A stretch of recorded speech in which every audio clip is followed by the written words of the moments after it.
Hey everyone, welcome to the Cannabis Diaries channel.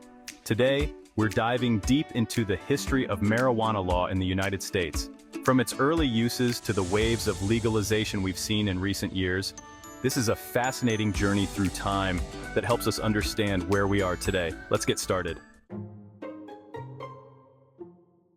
Believe it or not, marijuana, or cannabis, has been used for thousands of years, with its roots going back to ancient civilizations. Between 1840 and 1900, cannabis was legal and widely used medicinally in the United States. In fact, in 1860, the first federal commission to study cannabis was created due to concerns about its possible negative effects. By the 1890s, many members of the medical community considered cannabis to be a narcotic that should be regulated.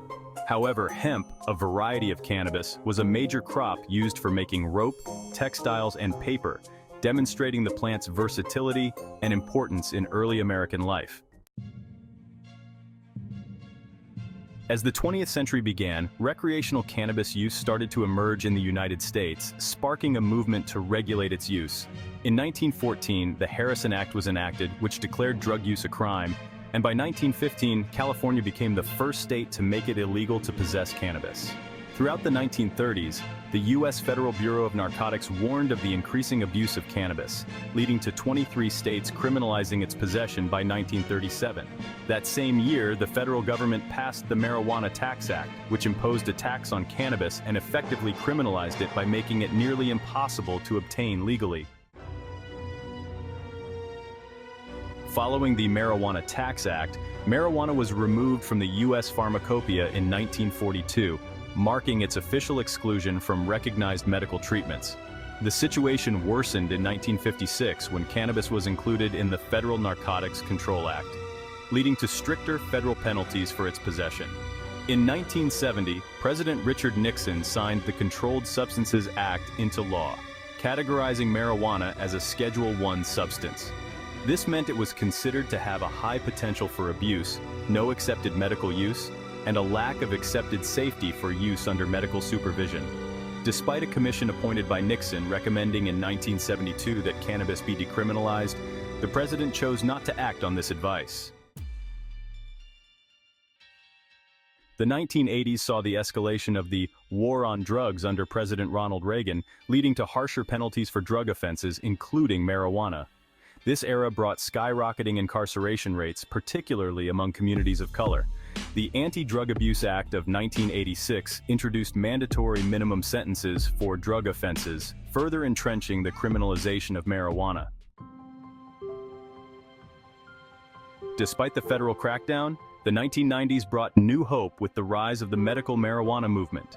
In 1978, New Mexico was the first state to recognize marijuana's legitimate medical use, and in 1996, California became the first state to legalize marijuana for medicinal purposes with Proposition 215. This sparked a wave of medical marijuana laws across the country as patients advocated for access to cannabis as a treatment for chronic pain, cancer, and other conditions. In more recent years, we've seen significant shifts at the federal level. In June 2018, the FDA approved Epidiolex, an oral solution containing cannabidiol, CBD, extracted from the cannabis plant, for the treatment of seizures associated with two rare and severe forms of epilepsy. That same year, the 2018 Farm Bill removed low-THC hemp from the Controlled Substances Act, marking a major shift in federal cannabis policy.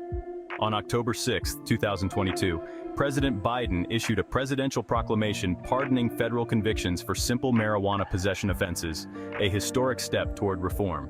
The same year, Congress passed the Medical Marijuana and Cannabidiol Research Expansion Act, which established a new process to facilitate medical research on marijuana.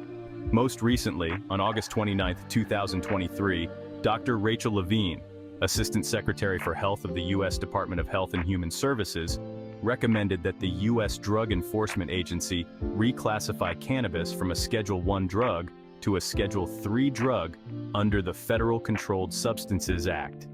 This potential reclassification would acknowledge cannabis's legitimate medical uses and moderate its classification, representing another significant shift in federal cannabis policy.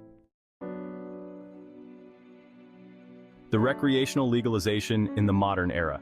As of August 22, 2024, the landscape has changed significantly, with 24 states, 3 U.S. territories, and Washington, D.C. legalizing the recreational use of cannabis. Additionally, 7 states have decriminalized its use, reflecting a major shift in public opinion and policy. This growing acceptance marks a stark contrast to the strict prohibitions seen just a few decades ago. However, despite these advances at the state level, marijuana remains illegal at the federal level, creating a complex legal landscape. As we look to the future, the push for federal legalization is gaining momentum. Public support for marijuana legalization is at an all-time high, and there are growing calls for reform, including changes to the federal scheduling system and efforts to address the harms of past criminalization. Whether we'll see full legalization at the federal level in the near future remains to be seen, but it's clear that the legal landscape of marijuana is evolving rapidly. That's the history of marijuana law in the U.S., from its early uses to the current push for legalization. Understanding this history helps us see how we got here and where we might be headed. If you found this video informative, don't forget to like, subscribe, and hit the notification bell to stay updated on all things cannabis. And let us know your thoughts in the comments below. Thanks for watching, and see you next time.